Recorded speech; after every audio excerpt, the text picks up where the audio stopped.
Mario Dumont. Une feuille de route impressionnante. Un curriculum vitae aussi long que le pont de la Confédération.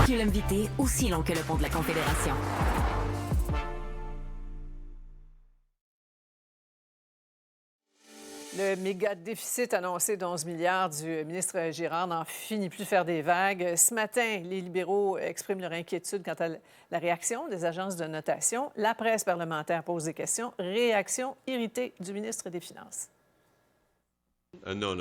Je pense que vous mélangez... excusez-moi, là. Vous n'êtes pas à la bonne place du tout. Non. Encore une fois, excusez-moi, vous n'êtes pas sur la bonne place, là. Vous ne savez pas ce que vous dites. Ils disent le déficit est un élément. Est-ce que vous me posez une question et je réponds? Oui, tout à fait. OK, ils disent. Sauf que vous dites que je dis Est-ce que vous me posez une question? Parfait. J'y réponds. Bon, à l'échelle géologique de M. Girard, cette réaction, c'est l'équivalent d'un tremblement de terre. Hein? Alors, comment interpréter son agacement, Mario? Bien, il est agacé en général là, sur le budget. C'est un budget qui est fort mal reçu. En fait, moi, je suis quand même surpris qu'il soit surpris. Il y a quelque chose qui m'échappe. C'est comme si mardi, là, au gouvernement, ils ont présenté le budget. Moi, si j'avais présenté un budget comme ça, sans niaiser, là, j'aurais fait des phases d'enterrement. J'aurais dit, on ne fait pas semblant que c'est bon. On dit que les astres se sont mal alignés. C'est une année vraiment difficile. Mardi.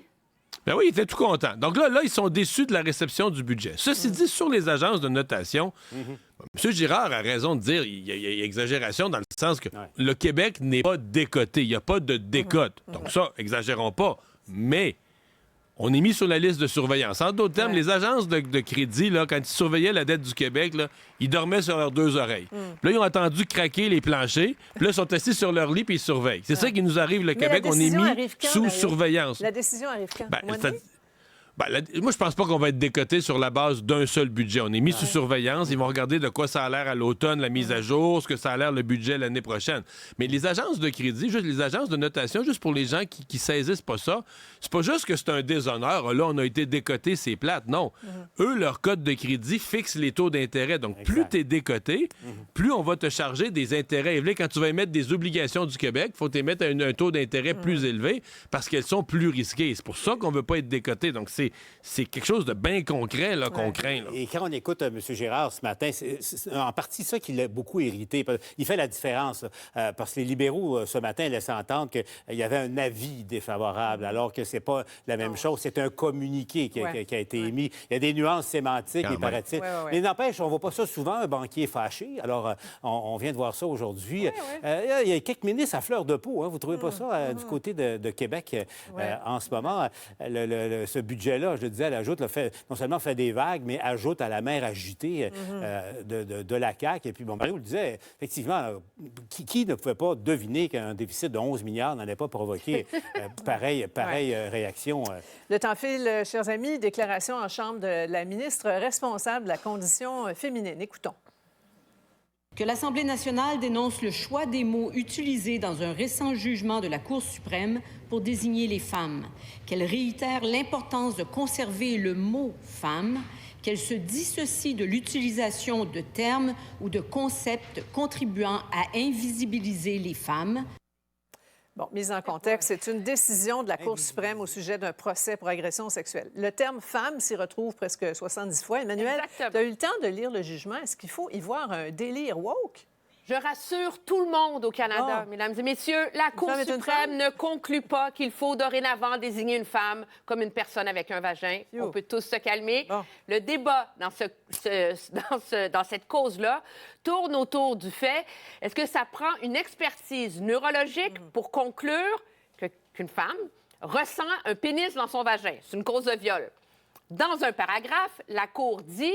Si une personne ressent un pénis dans son vagin, bien, elle a le droit de ressentir ce qu'elle a ressenti. C'est dans ce contexte-là que l'utilisation est utilisée. Une fois dans le jugement, on dit personne avec un vagin pour que ce soit général et clair. Et quand la juge écrit que le terme femme porte à confusion, c'est pas s'il y a un doute si une femme est une femme, c'est sur la façon dont le juge, en première instance, l'a utilisé, laissait entendre que toutes les femmes ressentaient la même chose et non pas strictement la plaignante. Donc Mme Biron est allée un peu vite, peut-être. Avant de se lancer dans des motions à l'Assemblée nationale, là, C'est facile à trouver dans le jugement, le paragraphe en question. Merci, Emmanuel, pour ce résumé. Oui, c'est merveilleux. Alors, dernier sujet qui va faire plaisir à Mario. On a pensé à Mario. Comparution à Ottawa de l'autre associé de GC Strategies dans l'affaire Arrive-Can Suave. On regarde. Ça sent. And at no point did you think, maybe I should read this thing? No, I did not. How much time did you spend preparing for this hearing today? Not a whole lot. And you didn't think, as part of that preparation, you should read the Auditor General's report? It was against my doctor's wishes for me to be working. I have not been working since the start of December. He'd advised me not to work to lower my stress. Un ou deux mots à dire, Mario? Aïe. Hâte d'entendre. Son docteur, il a suggéré de ne pas lire le rapport du vérificateur général. Quoi dire? Mais tu sais, c'est sûr que c'est tentant d'être choqué contre ces gens-là. C'était le cas hier soir.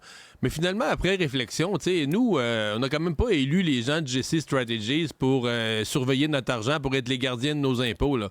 Fait que tu sais, c'est quelque part la fonction publique puis le gouvernement qui est au-dessus d'eux qui doivent être les répondants. Là, c'est bien là, que nos parlementaires invitent en commission ces gens-là juste pour voir ce qu'ils vont dire. C'est un peu comme un test qu'on fait. Mais tu sais, les gens de GC Strategies ne sont... Tu sais, moi, mettons que j'étais choqué hier, je suis encore un peu, mais à un moment donné, il faut que je me raisonne à dire, je n'ai pas élu ces gens-là pour être les gardiens de mes impôts. C'est d'autres qui ont ce mandat-là. Bon. Un stress de moins. Un stress de moins. Merci. À vous trois, on se retrouve lundi.